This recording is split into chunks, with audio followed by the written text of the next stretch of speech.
আসসালামু আলাইকুম বন্ধুরা, যে যেখান থেকে দেখতেছেন আশা করি সবাই ভালো আছেন। আর আমরাও ভালো আছি আলহামদুলিল্লাহ। আজকে আমি আপনাদের সাথে শেয়ার করব একসাথে 3 ধরনের মাছ ভুনা রান্নার রেসিপি। আশা করছি আজকের এই রেসিপিটি আপনাদের সবার ভালো লাগবে। আর ভালো লাগলে অবশ্যই like, comment, share and subscribe করে পাশে থাকা বেল আইকনটি বাজিয়ে দেবেন। আমার মা মাছগুলোকে পরিষ্কার করতেছে। এখানে আছে বাটা মাছ, তেলাপিয়া মাছ আর হচ্ছে সিলভার কাপ মাছ। একসাথেই 3 ধরনের মাছ রান্না করা হবে। এই মাছগুলো হচ্ছে আমাদের পুকুরের একবারে টাটকা মাছ, কিছুক্ষণ আগেই তোলা হয়েছে। আমার মা কড়াইতে সয়াবিন তেল দিয়ে দিচ্ছে। তেল গরম হয়ে যাওয়ার পর দিয়ে দিল পেঁয়াজ কুচি আর হচ্ছে কাঁচামরিচ। পেঁয়াজ আর মরিচগুলোকে ভালোভাবে ভেজে নিতে হবে। পুকুরের মাছ যেভাবে রান্না করা হোক না কেন, খেতে কিন্তু অনেক মজার হয়। পেঁয়াজ আর মরিচগুলো ভাজতে ভাজতে অপর পাশে আমার মা মাছগুলোকে লবণ আর হলুদ দিয়ে ভালোভাবে মিশিয়ে নিচ্ছে। আর আমার মা এইভাবেই মাছ রান্না করে, আর এইভাবে মাছ রান্না করে খেলে কিন্তু অনেক মজার হয়। আপনারাও বাসায় ট্রাই করে দেখতে পারেন। আশা করছি সবার ভালো লাগবে। পেঁয়াজ আর মরিচগুলোকে লাল লাল করে ভেজে নিতে হবে, বেশি আবার ভেজে নেওয়া যাবে না, একটু হালকা করেই ভেজে নিতে হবে। মরিচ পেঁয়াজ ভেজে নেওয়া হয়ে গেছে আমার মায়ের। এরপর দিয়ে দিচ্ছে লবণ আর হলুদ মাখিয়ে রাখা মাছগুলোকে। এরপর একটা ছুরির সাহায্যে ভালোভাবে নাড়াচাড়া করে দিচ্ছে সব মাছগুলোকেই। আর একসাথে 3-4 ধরনের মাছ এইভাবে যদি রান্না করা যায়, খেতে কিন্তু খারাপ হয় না, অনেক মজার হয়। আমার মা এইভাবে একসাথে অনেক ধরনের মাছ রান্না করে, আর বলে এইভাবে মাছ রান্না করে খেলে নাকি বেশি ভালো লাগে। এরপর দিয়ে দিচ্ছে সামান্য পানি, বেশি আবার পানি দিয়ে দেওয়া যাবে না, যেহেতু এই মাছটাকে ভুনা করে নেওয়া হবে।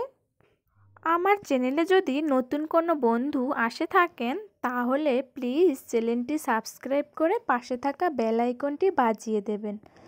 লাইক, কমেন্ট অ্যান্ড শেয়ার করতেও একদম ভুলবেন না।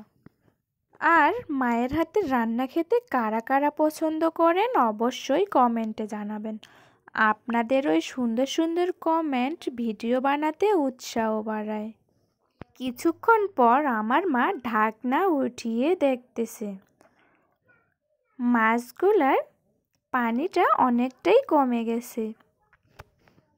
এরপর মাছগুলাকে উল্টিয়ে পাল্টিয়ে দেওয়ার চেষ্টা করতেছি। এই কাজটা ছুরি দিয়ে করা যাবে না, মাছগুলা ভেঙে যেতে পারে।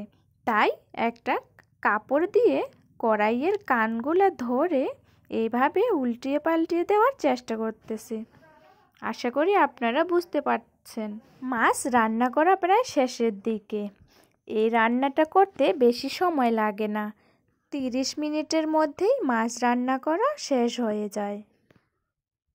মাছের পানি পুরোপুরি শুকিয়ে গেছে আর ভিতর থেকে তেলটা ছেড়ে দিয়েছে। এখন চুলার আঁচটা একটু কমিয়ে নিতে হবে আর খুব ধৈর্য নিয়ে মাছগুলোকে ভেজে নিতে হবে। আর এটা যেহেতু মাটির চুলা, আগুন কমানো বাড়ানো এতটা সোজা হয় না। আর আমি শহরে থেকে গ্রামে আসলে মাটির চুলায় রান্না করতে কেমন জানি লাগে, মনে হয় চুলায় লাকড়ি দিব নাকি কি করব কিছুই বুঝতে পারি না। আর আগে থেকেই আমার মাই রান্না করে, কখনো আমায় রান্নাঘরে আসতেও দেয়নি।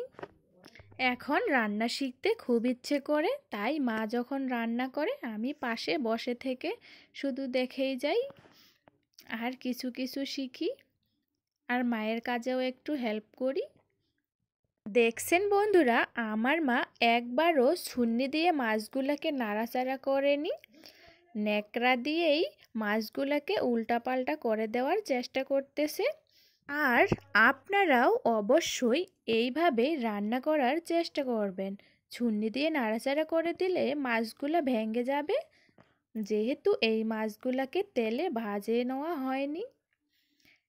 এরপর আমার মা দিয়ে দিচ্ছে প্যাকেটের গুঁড়া মশলা।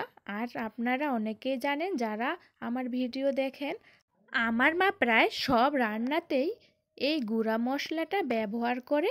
আর এই গুঁড়া মশলাটাই আমার মায়ের রান্নার স্বাদকে আরও দ্বিগুণ বাড়িয়ে দেয়। মাছ রান্না করা হয়ে গেছে বন্ধুরা, দেখুন কতটা লোভনীয় লাগতেছে। আজকে এখানেই শেষ করতেছি, পরবর্তীতে আরও রান্নার ভিডিও নিয়ে দেখা হবে। ততক্ষণে সবাই ভালো থাকবেন। আল্লাহ হাফেজ।